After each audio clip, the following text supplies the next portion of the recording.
Турасын айтыра керек, татар тілі бүгін ғайет аянышлы хәлдә. Біз тілімізді зур тезлік білән югалта барабыз. Тілі юкның иле юк деген бұрынғы бабаларыбыз. Демәк, тілі бітсә, милләт тә, аның дәүләтчілігі дә үзеннән өзі юкка чыга. Ләкин халыкта айрым кеше кебек, аңарда яшәү, исән калу инстинкты бар. Бір халыкның да үз иркеннән телен югалтасы килмей. Әмма милли мәгарифен юкка чыгаралар икән, халыкның да үз телен, үз мәдәниятен сакларлык көче калмый. Без хәзер менә шундый куркыныч астында. Хәер, без генә түгел. Бу куркыныч Россия Федерациясында яшәгән барлык халыкларга да яный. Хәтта бийек һәм кыдрәтле урыс теле дә үзенә карата булган басымны сизә икән. 5 ноябрьдә узган Россия Федерациясы президенты каршындагы урыс теле буенча советта Владимир Путин кайбер илләрдә сәясәткә үрелгән урыс теленә каршы сугыш турында сүз кузгатты. За ней, диду, ягни шул сәясәт артында, это тоже должно быть понятно и ясно, все тоже давление, прямое нарушение прав человека, в том числе право на ратную речь, на культуру и историческую память. Бик дөрес сүзләр. Ләкин бу бит барлык телләргә дә карый. Һәркемгә үз теле якын. Миңа да менә татар теленә каршы яшерен сугыш барган кебек тоела. Хәер, нинди яшерен? Барысы да ачыктан ачык. Әле күптән түгел генә Мәскәүдә Россиянең халык хуҗалыгы һәм дәүләт хезмәте академиясе каршындагы мәгариф үсеше федераль институтының ФИРО милли проблемалар үзәге директоры Ольга Артеменко җитәкчелегендә туган тел укытучылары белән түгәрәк сәл үткәрделәр. Россия Федерациясында әлеге ханым туган телләр буенча зур белгеч санала. Гәрчә ул яшьлегендә хайваннарның нерв системасын өйрәнеп биология фәннәре кандидаты булган кеше. 2007 елда 309 законга төзәтмә кертеп, мәктәптә милли региональ компонентны юкка чыгару эше дә иң әүвәл туган телләргә аның һөҗүменнән башланган иде. Былтыргы гаугалы законда аның катнашы белән әзерләнгән дип яздылар.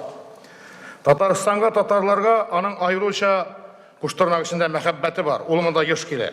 Әле ноябрь башында булган сәфәрендә дә безгә 68-нче маддәсен үзенчә аңлаткан иде. Хәтерегездә булса, анда шундый юллар бар. Республика вправе устанавливать свои государственные языки.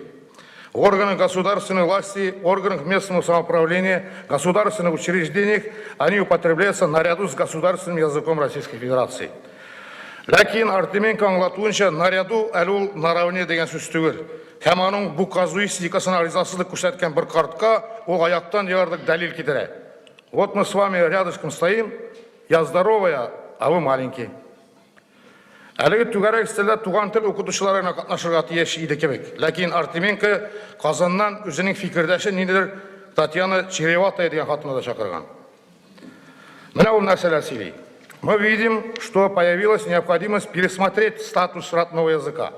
Его нужно исключить из перечня обязательных дисциплин. Һәм дәвам итә.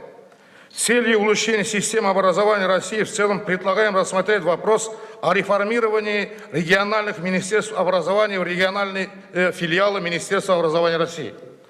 Управление школами и назначение руководства осуществлять из федерального центра для исключения возможности давления на директоров и принятия решений на усмотрение региональными властями.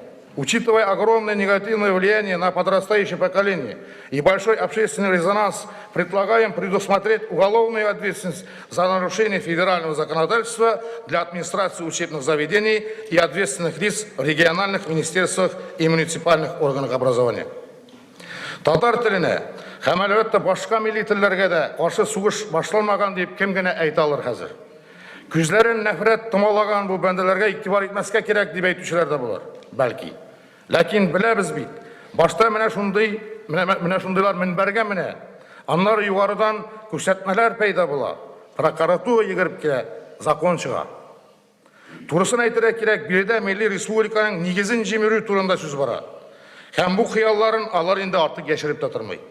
Республиканың конституцион тәртипләрен саклый торган берәр механизм бармы соң бездә? Әллә ул эшләмиме?